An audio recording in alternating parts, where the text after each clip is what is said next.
How is this the beacon of light when you have cancer at an all-time high, diabetes at an all-time high? Right, man. Everybody's sick. Marriages gone. Everybody's getting divorced. Right. Everything's artificial. Everybody's hooked on medications. Right. How is this life? Right. It's not life. Hey, but you're not living. Hey, but just because a so-called white man put on a suit, okay, go on the news and tell you it's life, everybody accepts it. They shake their head, they agree, they write notes. They okay, he said this, all right. Okay, what did he say? Why they're dying the whole time? They're holding their side while they writing the letters. This is hate. But this is when we come out here hurt with the Bible, the garments, and this is hate. Yeah, man. Yeah. And they just compartmentalize everything into this. This goes there, and there goes. You know what I mean? It's a war to them to call good bro. And you know, I've been talking about the story of the Alamo all day, just as to show how hegemonic power can just create a lie. When you go into Texas history, one of the things that you learn about in Texas history is the Battle of the Alamo. And the Texas, you know, and then the following battle of San Jacinto, how the president of Mexico, the head of Mexico, or really the general of Mexico, Santa Anna, they just depicted him as one of the most vicious, evil, demented people that you could ever read about. Yeah, they painted him up. But when you look into the history of Texas, when Mexico owned Texas, slavery was illegal. Slavery was illegal in Texas at that time. And your William Travis and your Stephen F. Austin, they were slave traders. Yep. Trying to open up Texas to their business. So they profited off of the invasion of Mexico. And this is why they were at the aid of those armies during that time, man. You see, to the slave, Santa Anna was a hero, man. But to you Edomites, Santa Anna is the enemy. But it just shows you how they can mix and match and mangle history the way they want. Right, because they have the influence. That's right. Because the earth was, hey, somebody get Job 9:24. Yeah, Job 9:24. Because the earth was given to the hand of the wicked. Who are the wicked? You so-called white people, man. That's why y'all rule the earth, okay? Get a lesson, since you're standing here, get a lesson. That's right. The reason why your people rule the earth, because the Most High God said, you know what, I'm gonna create a people to be evil, to use them in my will for the evil time on the earth, which is why y'all destroy everything. Read it real quick. This is Job chapter 9, verse 24. The earth is given into the hand of the wicked. He covered the faces of the judges thereof. Now who rules the earth? We don't rule the earth. All the other nations don't rule the earth, okay? The so-called white race rule the earth. They call the shots.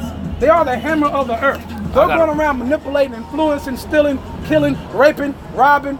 They're doing these things as a people, man, while walking around smiling as they didn't do anything. Right, a lot of them will say, well, it's not me. For you. Well, it's these people. These are the true rulers of the earth. That's right. It's not your everyday so-called white man, but they benefit off of it. They benefit, right? Absolutely. Right.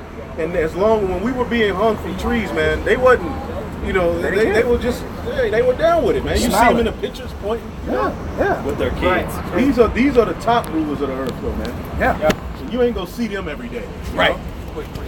Right. Zechariah 11:5, whose possessors slay them and hold themselves not guilty. And hold themselves not guilty. Who's the them? The Israelites. The so-called Negroes, Latinos, and Native American Indians, man, who you made up all these different names and byword and names on them, which is part of the curses in Deuteronomy, that your people was going to do that. Right. You were going to conquer us, take us over, strip our identity off of us. Somebody get Jeremiah 17:4. Take our identity and give us all these weird names, man. Black, this, Indian, that, Puerto Rican, all these names that did not exist until you took us over. African American. Okay? Colored. But damn, first of all, what are we? Are we colored? Are we black? Are we African American? Are we monkeys? I mean, what are we, man? Which one? Are we Negroes? Yeah. Okay? We're everything but the Israelites, which you took from us through slavery. Yep. Nigga, don't read that Bible. Nigga, don't speak that Hebrew. Okay? That was the fear, the influence you had when we read Job 9:24. You took over there, you had that influence. You had that power. I just want to finish this. It says, and they that sell them say, blessed be the Lord, for I am rich. For I am rich. So, did not America, okay, the heads of America, you so-called white people, did y'all not get rich overall as a people? Now, in these days, some of y'all holding signs, asking for money. But that's still rich. But overall, as a people, you're still in control. Right. Okay, because see, I throw that out because that'd be slick. Wait a minute, there was a guy down there holding the sign. He's not rich. Hey, No, I'm not gonna play that. Within a system of white supremacy, you have to have white losers. Right, it's happening. Right. That's a part of the system of white supremacy. Right. You have to have your LeBron Jameses too. Yeah. Your Jakes who get rich. Yeah. It's all about an illusion. Esau ain't stupid. Right. He wants so-called white people walking around destitute. That's a part of the whole plan. Ancient Rome. Right. That's the same way when they took over ancient Rome. They assimilated all the nations round about into the Roman way, and they called them Romans. That's right. They weren't Romans. But they had to be assimilated into Rome. And this is what, they call this place the great melting pot for a reason. Why? Because when you assimilate these nations, it creates an engine of traffic. And as long as you control the traffic, the merchandise, the goods, how it goes in and out of the banking systems, it doesn't matter if a little peon might get a few extra crumbs. That's right. The system is who's on your dollar bill, as they say. Right. Who's ruling it? Get it right. Right. That's right. Let's not get it twisted.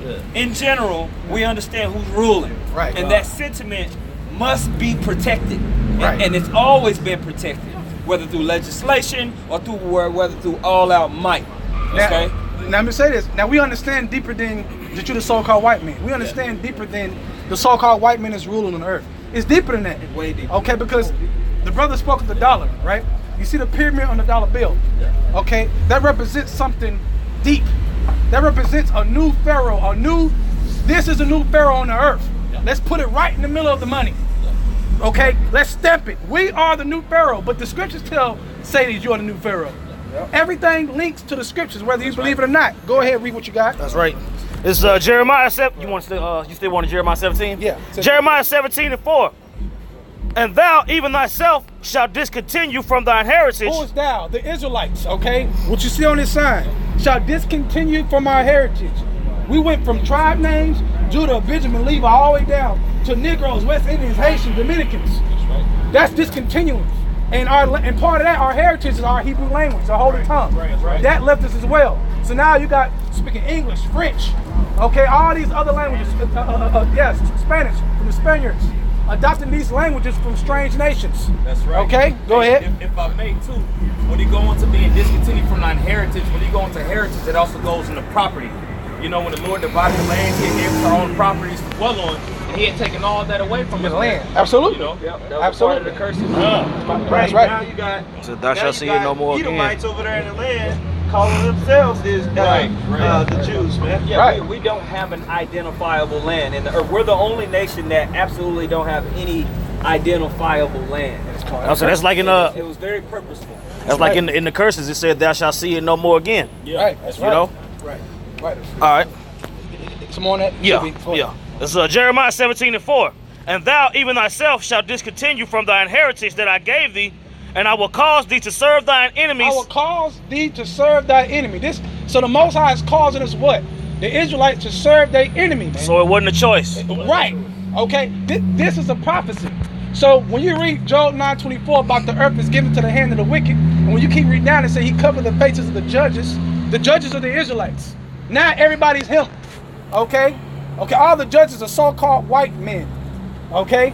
Now, with that being said, when you took over the earth, now we're serving who took over the earth, because He has the power now to displace peoples, nations. Predominantly, what we're talking about, the Israelites. I'm saying in Daniel it tell you that the Most High sets up the kingdoms. Right. He sets up the kings. He decides who's going to be king, who's going to be ruling. Absolutely. And he sets forth things in motion through people. Now, to play His will out. Now, considering that's the fact, the people of the earth, the other nations should be scared. They should be terrified, because if the Lord did this to His people, and He said, I'm going to get them out of it, and whoever did this to you, do I set it up? I'm going to get them. The whole world should be trembling. But you know what they're doing? Woohoo! Partying, YOLO. skipping down the street. When all this knowledge is coming out, because why? It doesn't benefit them, because they already lived their life. They're living delicious. Right. They're already living. So they ain't gonna listen to this. They don't want to hear about the last days. Why would you want to hear about the last days when you in America? Right, man. You know, the oppressed are going to be the ones seeking for these last times. Hey, I got a real Everybody quick else is precept gonna on be the like, comment "It's the board. last times. This is great." Right. I got a precept on the comment board. It's the brother Samaka Moth with Daniel 4:7. It says, This matter is by the decree of the watchers, and the demand by the word of the holy ones, to the intent that the living may know that the Most High ruleth in the kingdom of men. He ruleth in the kingdom of men. He put up one, set down another, put up one, set down another, man. You was going to hear that by the watchers. The prophets were going to go out and declare the word of the Heavenly Father. They were going to be divinely inspired. The Spirit was going to be placed upon them to go and preach. Okay? And giveth it to whomsoever he will. And during Job 9:24, who did he give it to? The earth, and they're still in control. He gave it to the so-called white race. The Edomites. Okay, you don't rule for no reason. Right. Okay, that really, what gets me, when you wake up to this, they walk around and really think they just got the earth just because. but then they'll tell you it's a higher power. They just gave him the earth to kill and destroy, which he did for his will, but in their mind it's for good. In their mind, we're good, we're doing good by this. That shows you how messed up, man, of a people they are. Go ahead. And some more on that? Yeah.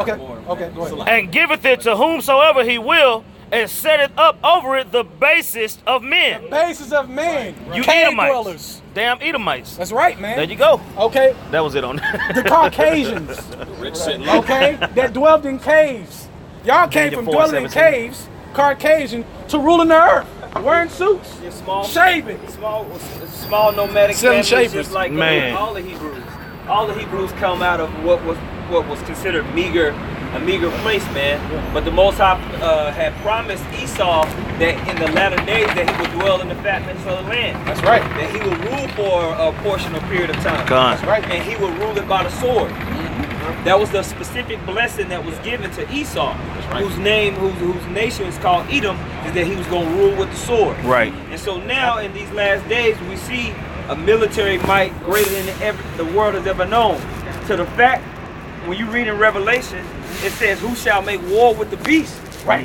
You wouldn't think that anybody would be able to come against this nation military-wise, man. Right. But that's where you read the scriptures where it says, I shall gather the nations. Right. The weak are now saying they're strong. Let the weak say that I am strong. That's right, man. That's what perform this battle in the valley of Jehoshaphat. Right. And that's what's happening, man. The nations are being gathered for an ending, for a paradigm shift, for a transition of kings. Right. Go ahead and read this. Right. That's right. Absolutely.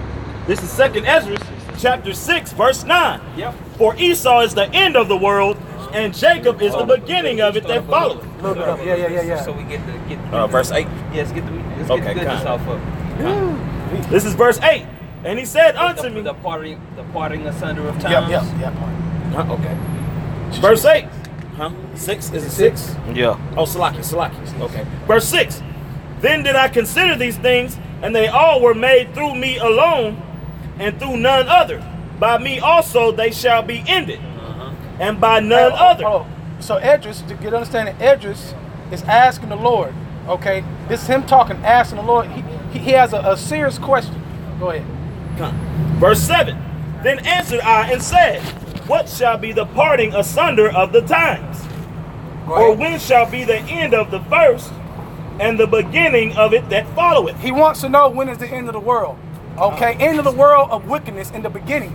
Right. Okay, the beginning of Israel, the change, the righteousness, the kingdom of heaven that the world talks about. All those ancient prophets knew the prophecies of basically the nation of Israel receiving their promise fully and ruling in righteousness. So Ezra is seeing the plight of the Israelites in the time of Babylon and how we were scattered and destroyed.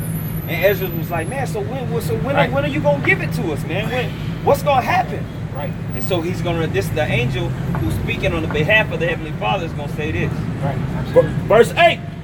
And he said unto me, from Abraham unto Isaac, when Jacob and Esau were born of him, Jacob's hand held first the heel of Esau. Now you go into Jacob, okay, these two nations were in one womb when you read the story. Okay, they were in one womb. Okay, and Rebecca asked, what's going on in my stomach? Because they were tussling. What's going on? The Lord told her, because two different nations shall be separated from thy bowels. Okay, and the elder, which was Esau, came out first, and Jacob held the heel, okay, of who? Of Esau. And that represented something special that was going to happen in the end of the world. That's right. To represent him going down. That's right. His rulership, his power. That's right. Though that was in the same room, there was two different nations. That was not the same nation. That's yes, right. the Most High has that power to do so. Okay. He can have two seeds come out the Do father, anything he man. wants to do. You know? And plant two eggs in a woman. That's right. Eternal twins. That's right.